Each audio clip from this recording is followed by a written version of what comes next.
Assalamualaikum warahmatullahi wabarakatuh.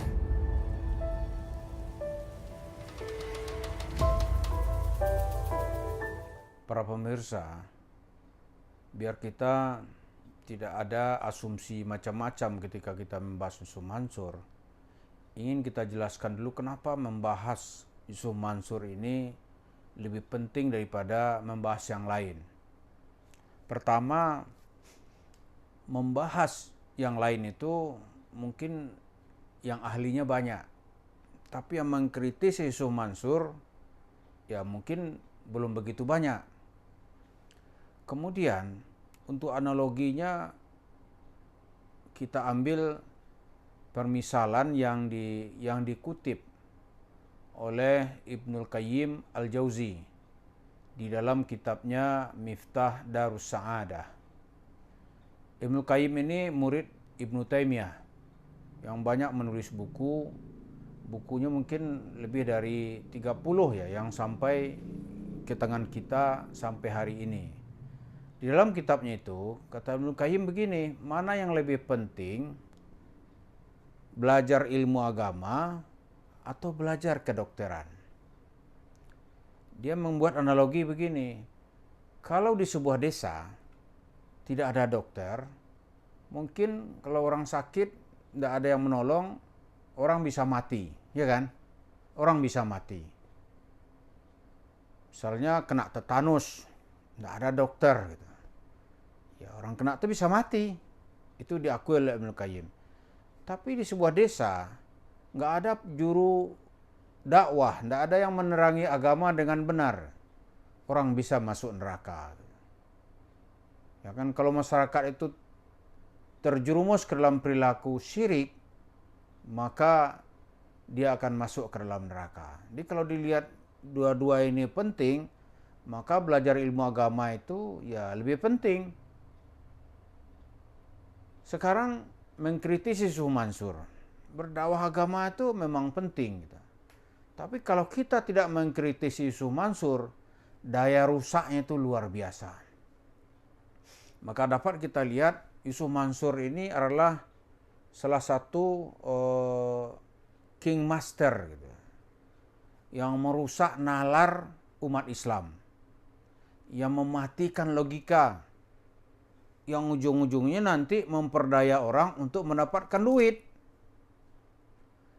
Maka dia hancurkanlah ajaran Islam atau tatanan Islam yang hebat itu dengan cerita doa-doa. Doa aja. Nanti kita minta Tuhan bekerja. Kalau Tuhan nggak bekerja, yang benar ente Tuhan mencipta. Orang udah minta nggak dikasih. Ya begitu-begitu agamanya. Ini jelas merusak agama Islam. Kemudian yang kedua juga merusak potret Islam ini, masa seperti yang diajarkan oleh Yusuf Mansur.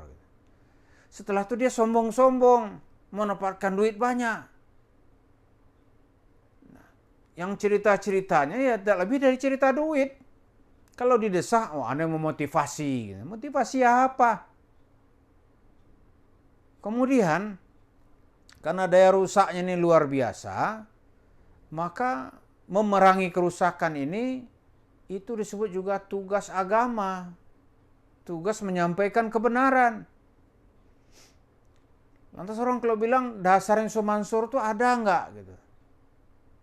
Kalau dulu dalam perdebatan hadis misalnya nih, perdebatan hadis itu orang lu apakah hadisnya hadis sahih, apakah hadis ini nilainya hadisnya tingkatan mutawatir, apakah hadisnya hadis daif, apakah hadis ini hadis mungkar gitu.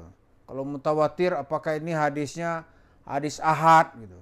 Itu perdebatan gitu. Maka orang kemudian menolak kalau hadis daif tidak boleh dijadikan argumen-argumen yang mengarah kepada argumen akidah. Itu perdebatannya panjang. Tapi oleh Yusuf Mansur nggak ada pakai hadis-hadis. Bahkan hadis palsu pun dia nggak pakai. Yang ada apa? Cerita-cerita palsu dia. Apa nggak rusak agama dengan cara-cara begini? Dia ceritakan, tahukah kamu wahai Yusuf Mansur, bahwa ibumu dengan merasa tinggi tuh bersama istri-istri para nabi. Kita lihat infonya dari mana. Itu kan soal-soal gaib gitu. La ya'lamul ghaiba illallah. Kan begitu kita memahami. Nggak ada yang tahu yang gaib itu kecuali yang diinformasikan oleh Allah. Ini Sumansur dari mana dia ceritanya? Tidak ada cerita yang dia ambil itu kecuali halusinasi, kebohongan gitu. Kebohongan itu insahha akhta'a, gitu kira-kira para ulama mengatakan. Sekalipun benar kesimpulannya, tapi dengan dalil-dalil yang bohong itu tetap dianggap sebuah kebohongan, salah gitu. Dia cerita nanti dia akan dapat syafaat dari Rasulullah. Dari mana? Malah Nabi diperintah oleh Allah. Coba bayangkan Muhammad diperintah oleh Allah untuk memberikan syafaat kepada Yusuf Mansur. Tidak tahukah engkau wahai Muhammad? Membahasakan gitu itu. Inilah orang yang senantiasa bersalawat kepadamu. Padahal salawat Yusuf Mansur itu untuk biar nggak bayar kalau makan kan gitu.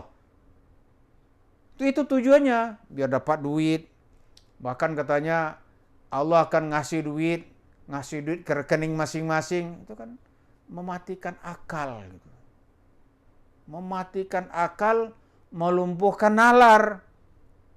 Maka kalau seperti itulah orang Islam gitu. Waduh, ini contoh bagaimana orang-orang yang mengikuti adalah calon-calon orang bodoh. Karena dia akan mengajak pengikutnya itu supaya menjadi orang bodoh. Begitu akalnya tidak dipakai, di saat itulah hartanya akan dikuras. Ini nggak jauh-jauh. Nggak jauh-jauh cerita Sumansur cari duit.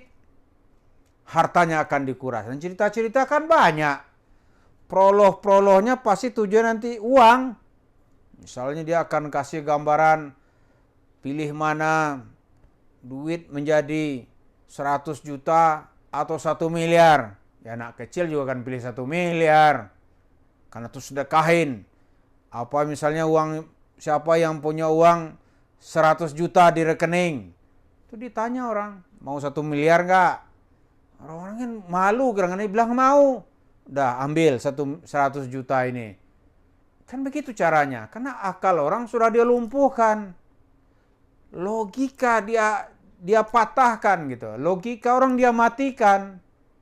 Dengan cara itulah dia bisa membangun kerajaan bisnisnya. Jadi kata Ibnu Qayyim, orang ini harus lebih dulu diluruskan. Sebab kalau enggak, itu rusaklah semua masyarakat ini. Kalau Sumansur ini dibiarkan, waduh, itu agama ini menjadi sasaran fitnah. Islam yang disebut oleh Allah itu rahmatan lil alamin, dengan cara Yusuf Mansur ini menjadi laknatan lil alamin. Laknat ini nanti ini, atau orang melaknat. Orang-orang yang rugi nanti, gara-gara dia terpedaya menyerahkan uangnya, oh nanti dia laknat. Dia laknat itu. Lama-lama nanti yang dia laknat itu Islam. Akibat kelakuan orang yang mengaku juru dakwahnya seperti ini. Nah karena itu kita perlu menjelaskan ini berkali-kali. Nah, seperti mana yang diisyaratkan oleh Ibnul Qayyim tadi itu. Ini penjelasan agama yang benar tuh lebih aula min kulli syai'. Bahkan dia membandingkan dengan dokter sekalipun, belajar agama itu sasarannya tetap lebih jauh. Misal belajar ekonomi, oke.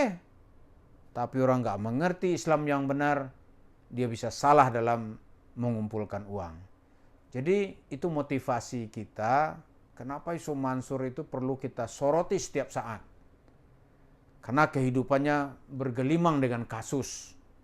Kasusnya bukan kasus-kasus baik, tapi kasus-kasus yang berhubungan dengan uang. Terima kasih. Assalamualaikum warahmatullahi wabarakatuh.